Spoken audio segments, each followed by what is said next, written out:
On a parlé tout à l'heure de la Côte d'Ivoire, du Sénégal. Il y a d'autres pays africains où le coût n'est pas aussi excessif pour les autoroutes. Parce que nous parlons d'autoroutes, nous ne parlons pas de routes. Parce qu'au Cameroun, on parle plus de routes que d'autoroutes. Et nous n'avons pas encore une autoroute.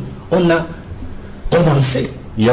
L'autoroute Yaoundé-Douala qui s'est arrêtée à environ 60 km. Dans la brousse. Dans la brousse. La forêt même. Donc ça n'aide même pas les populations. Ça n'aide même pas à l'économie. Ça ne favorise pas tous les objectifs qui ont été annoncés au départ. C'est-à-dire favoriser, entre autres, le développement des localités traversées, mais rendre fluide le corridor Douala-N'Djamena, Douala-Bangui, notamment.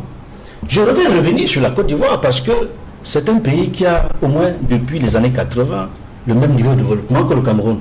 Parce que pays à revenu intermédiaire. Sauf que eux, ils ont, malgré la guerre, ils ont un pas de plus par rapport au Cameroun. Parce que là-bas, heureusement, il y a une meilleure gouvernance financière au Cameroun.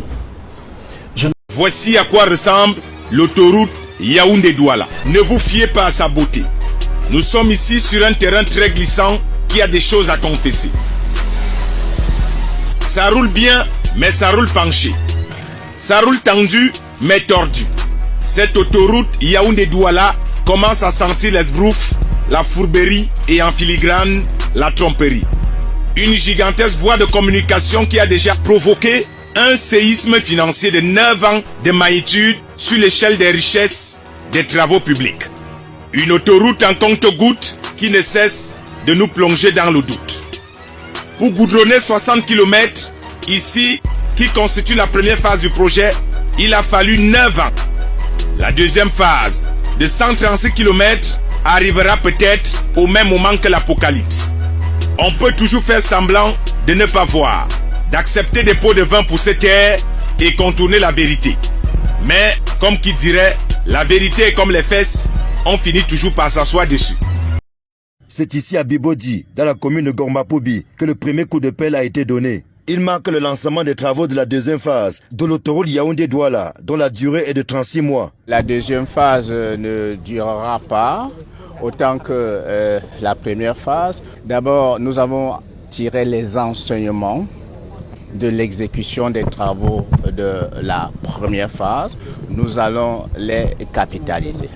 Ensuite, c'est la même entreprise qui a expérimenté ses capacités techniques à la première phase qui poursuit les travaux de la seconde phase. Si les travaux de la première phase ont duré 10 ans, il n'est pas question que la deuxième phase s'éternise également. J'invite, vous m'en donnez l'opportunité, l'entreprise à s'investir, à démultiplier des ateliers de travaux pour que l'infrastructure que nous attendons soit aussi belle que celle de la première phase et qu'elle soit livrée dans un délai de 36 mois. Reste à régler l'épineuse question des indemnisations. C'est souvent la pomme de discorde entre les populations et le gouvernement. Les mesures d'anticipation ont déjà été prises.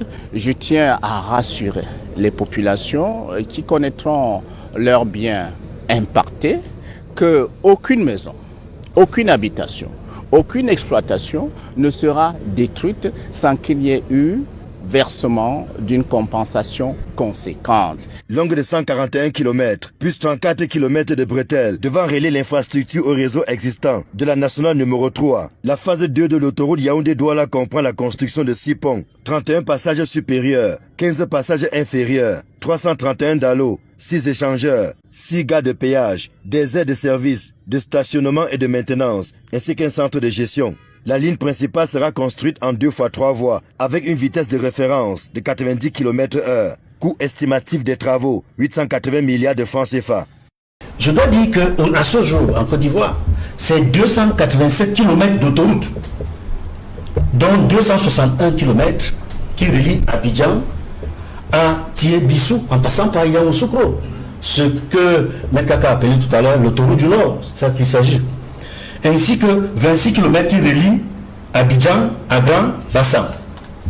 Puisque nous parlons de 2025, au Cameroun, il faut dire, quand le gouvernement parle de 2025, c'est dans la perspective politicienne, électoraliste essentiellement. Parce que s'ils avaient ce souci au Cameroun, de réhabiliter, de construire les routes, je crois qu'on l'aurait fait avant 2025. En Côte d'Ivoire, en 2025, la Côte d'Ivoire devrait disposer de 382 km d'autoroute, avec la mise en service des tronçons autoroutiers Thiébissou-Boaké et le contournement d'Abidjan. Par ailleurs, tout à l'heure, Roger Justin Noir évoquait le projet Abidjan-Lagos. Mais il y a un autre projet en cours depuis le mois de septembre qui a été pratiquement... il y a eu un accord là-dessus pour un projet routier Abidjan-Dakar. Une autoroute Abidjan-Dakar qui va s'étendre sur 3164 km, dont 600 km en liaison maritime, et qui va traverser plusieurs pays, dont la Sierra Leone, Libéria, même le Cap-Vert. C'est pour dire qu'il y a des pays où les dirigeants ont la vision. C'est un contenu, ce n'est pas seulement un terme, c'est pas un terme calvaudé. La vision, et on réalise. On a vu la réalisation sous Macky Sall. On a vu des réalisations en Côte d'Ivoire avec le président Alassane Ouattara. C'est visible. Ce ne sont pas des incantations, ce ne sont pas des effets d'annonce, ce ne sont pas des poses de première pierre. C'est pour vous dire combien, en tant que Camerounais, nous sommes déçus de ce que nous sommes capables de faire et que nous n'avons pas pu faire, comme les autres qui ont le même niveau de développement que nous. Et on aurait atteint, je suis persuadé, l'émergence, même avant 2035. Parce que ça reste encore un gadget qui a été annoncé et qui n'a pas de contenu, malheureusement. Alors, Maître Kak, après les explications qui ont été développées par Georges Teghem sur ce qui pourrait être considéré comme les raisons, n'est-ce pas, de cette hausse, on va dire quoi, de ces chiffres faramineux en rapport avec la construction de cette autoroute Yaoundé-Douala, est-ce que vous maintenez votre thèse ou votre dénoncement, lequel on a là l'une des autoroutes les plus chères au monde? Avant de répondre à votre question, je vais véritablement répondre à ce qu'il disait, enfin ce que Georges disait tout à l'heure, pour lui dire que, objectivement, quand je l'ai suivi, j'ai eu le sentiment et même la conviction qui ne cerne pas les enjeux de la construction d'une autoroute dans un pays. Parce que ce qu'on appelle l'autoroute dans un pays, il faut que je le dise ici de manière claire et péremptoire, l'autoroute a 3 objectifs. Premier objectif, désenclaver les zones qui n'ont pas de route. Deuxième objectif, rendre plus fluide la circulation entre les principales agglomérations du pays. Et troisième objectif, créer le pôle économique tout le long de l'infrastructure. Lorsque vous prenez, vous faites le décryptage, pour ne pas dire l'exégèse, de ces 3 objectifs, vous vous rendez compte que, pour ne prendre que l'exemple des 60 premiers kilomètres, ça ne remplit aucun objectif là-dedans. Premièrement, ça n'a créé aucun pôle économique. Faites Biboti Bidjel jusqu'en Côte d'Ivoire, vous ne trouverez jamais une agglomération. Alors que cette autoroute, ces 60 premiers kilomètres, traverse 2 départements. Ça traverse d'abord le Nord-Ekele, parce que le Bodi Bidjel, c'est dans le Nord-Ekele, arrondissement de Bourmaka, et ça traverse le département la qui est arrondissement de Lobon. Et lorsque vous prenez l'arrondissement de Lobon, il y a beaucoup de grands villages qui devaient être désenclavés par cette autoroute. Il y a des villages comme Long, il y a des villages comme Nefomo, il y a des villages comme Konukumu, il y a des villages comme Ongot. Même Lobosan, cette route n'a pas aidé. Ça n'a créé aucun pôle économique dans cette zone. Quand vous prenez le Nord-Ekele, la partie Nord-Ekele, arrondissement de Bourmaka, il y a des grands villages comme Hegba, il y a des grands villages comme Mandoyi, il y a des grands villages comme Kongara. Tous ces villages se trouvent à 25 km d'autoroute. Vous comprenez très bien, ça n'a créé aucun pôle économique. Et conscient donc de cette situation, quel est le stratagème que les décideurs ont trouvé? Et ils se sont rendus compte qu'en réalité, les 60 km ne servent à rien. Il faut créer une espèce de passerelle, pour ne pas dire de transbordement, comment on appelle ça, un raccordement. Oui. Entre Biboti Bidjel et Bouniébé. Parce que Bouniébé, jusqu'à preuve du contraire, demeure le véritable pôle économique de cette zone. Étant conscient donc que l'autoroute n'a rien apporté, il fallait créer un raccordement entre Biboti Bidjel et Bouniébé, 8 km. Et là également, il y a eu un budget qui a été voté. Donc, au-delà même de 350 milliards, il y a de l'argent qu'on a sorti pour faire j'allais dire, cette passerelle. Vous comprenez? Donc vous voyez qu'en réalité, ce n'est pas une insulte, mais nous constatons malheureusement que dans la gestion de ce dossier, le gouvernement a fait de mauvaises études, parce que tout à l'heure il a parlé des études, je lui concède, mais sauf que le gouvernement s'est planté dans ses études. Et aujourd'hui, on se rend compte que c'est une autoroute qui en réalité ne nous apporte pas une plus-value sur le plan économique et sur le plan véritablement infrastructurel. Maintenant, je vais revenir sur un aspect. Je suis quand même un peu surpris, Georges, je le sais, très intelligent. Quand il vient ici sur ce plateau, il veut absolument dédouaner son camp politique.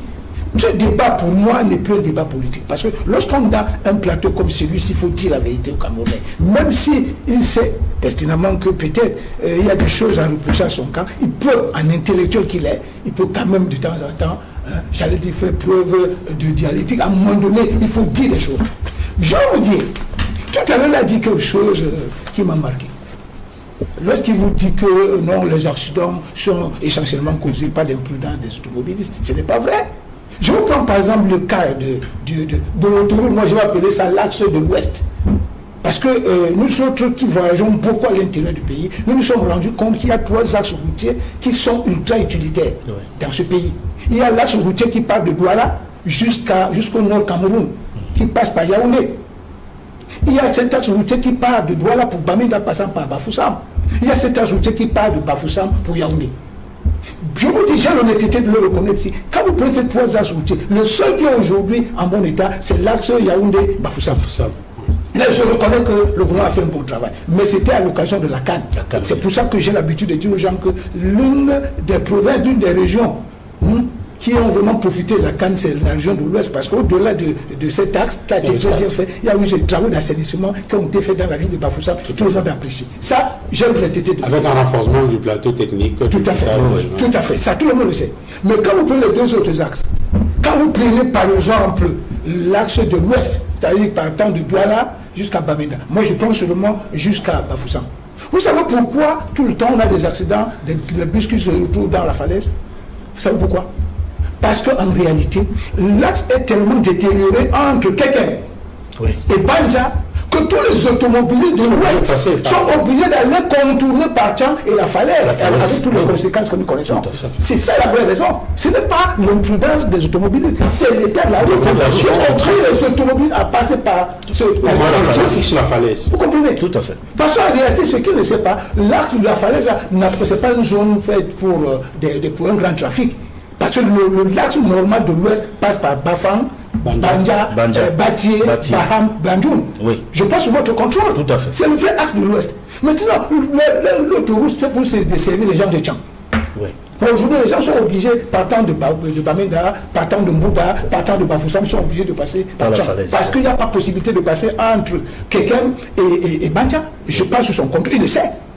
Deuxième chose, lorsque vous prenez par exemple l'autre axe utilitaire, du Douala jusqu'au nord Cameroun, passant par Yaoundé. Quand vous prenez par exemple le tronçon Edéa, Douala aujourd'hui, c'est la catastrophe. Monsieur, moi je me demande, moi je suis issu de cette route, je suis presque toutes les semaines. Je me pose une question, je sais comment on fait même pour ne pas avoir par jour au moins 10 accidents sur cet axe. Parce que normalement, rien que l'axe Edéa, Douala, on devait avoir par jour au moins 10 accidents. Parce que la majorité d'accidents, contrairement à ce qu'il dit, quand on vous dit qu'il y a une collision entre un bus et un camion, la vérité c'est que dans la plupart des cas, le camion évite un trou. Il évite un trou, oui. Il évite un trou, se retrouve sur le bus. C'est ça la vraie raison. D'autres accidents viennent du fait qu'il y a un trou qui a surpris, et le tout le projette.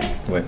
Avant, moi je vous dis, Georges, j'ai dit honnêtement, il y a quelques années, j'ai pensé comme vous, que la principale cause c'est l'imprudence des automobilistes. Mais ce que je vois là maintenant, aucun automobiliste normal ne peut faire la vitesse sur cet axe. Aucun. Tout le monde roule à 40 à l'heure parce qu'il n'y a pas de route. Donc c'est ça la vraie raison. Donc moi je dis, Georges, vous êtes un intellectuel, vous défendez bien votre parti, mais ayez l'honnêteté de dire à vos décideurs que non, il y a quand même, cette situation devient catastrophique, changer de paradigme sur la gouvernance routière dans ce pays, c'est de ça qu'il s'agit. Heureusement, je vous dis, c'est pas là que je suis du mal.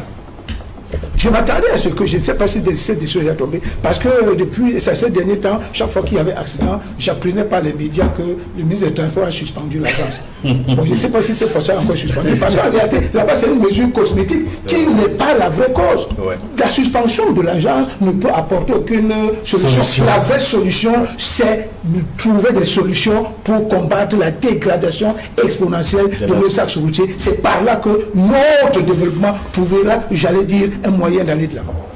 Alors, vous avez évoqué la question de la gouvernance et j'en profite pour évoquer justement une autre affaire qui serait liée à la gouvernance registre-noire. C'est ce qu'on appelle depuis quelques temps maintenant l'affaire Glencore. Il y a eu une autre audience cette semaine au tribunal, dans un tribunal londonien, la Southwark Crown Court, où on a appris que le procès devrait s'ouvrir pratiquement dans un an. En tout cas, il faudra attendre 2025 pour qu'effectivement un procès s'ouvre et qu'on sache exactement ce qu'il en est de cette affaire Glencore, notamment des compatriotes qui sont impliqués dans cette affaire Glencore au niveau du Cameroun. Et la question maintenant qu'on se pose, c'est est-ce qu'on a besoin d'attendre qu'un tribunal étranger vienne faire la lumière sur une affaire de corruption au Cameroun alors que nous avons des juridictions nationales? Et j'emprunte à la grande une ou à une fenêtre du journal Mutation, qu'attend le TCS? Ça me fait sourire votre question, parce que tout le monde sait que la justice au Cameroun est aux ordres. Tout le monde sait qu'au Cameroun, l'indépendance tant clamée de la justice n'est qu'un slogan creux, comme la santé pour tous en l'an 2000, nous n'avons jamais eu, comme l'école primaire, l'école publique gratuite, l'école publique gratuite, on ne l'a jamais vu, tout le monde le sait. Comme actuellement la couverture santé universelle qui n'existe nulle part, parce qu'il vous souvient que cette semaine on parlait d'une dame qui est détenue prisonnière à l'hôpital à Quintini pour 100 000 francs CFA. Donc l'affaire Glencore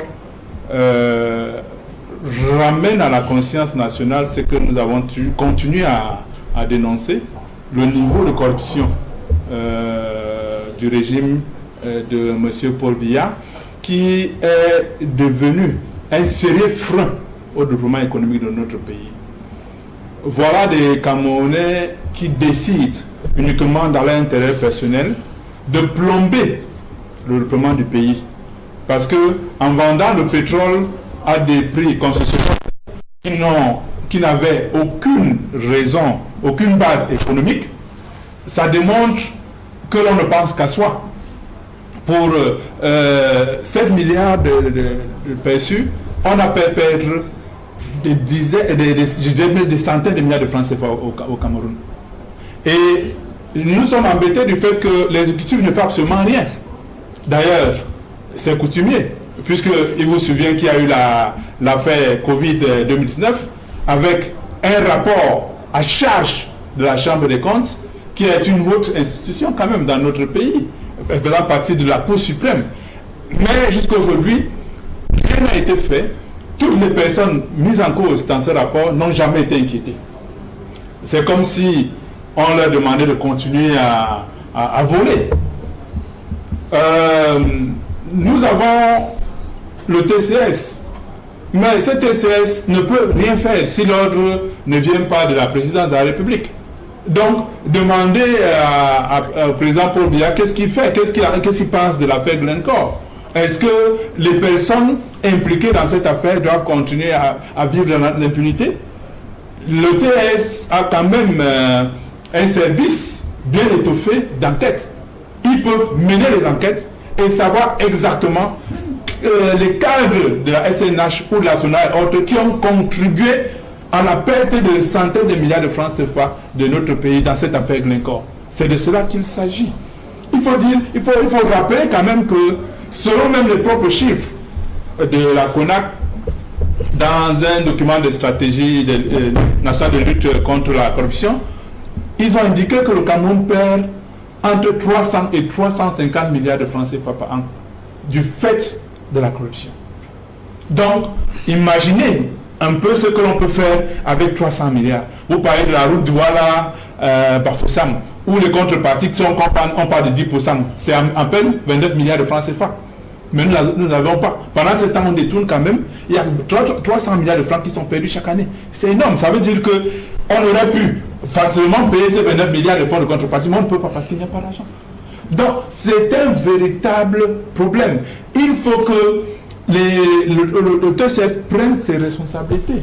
Il faut que les magistrats prennent leurs responsabilités. Il faut que les procureurs de la République, par-ci, par-là, prennent leurs responsabilités. Ils ne seront pas forts quand il s'agit de MSC.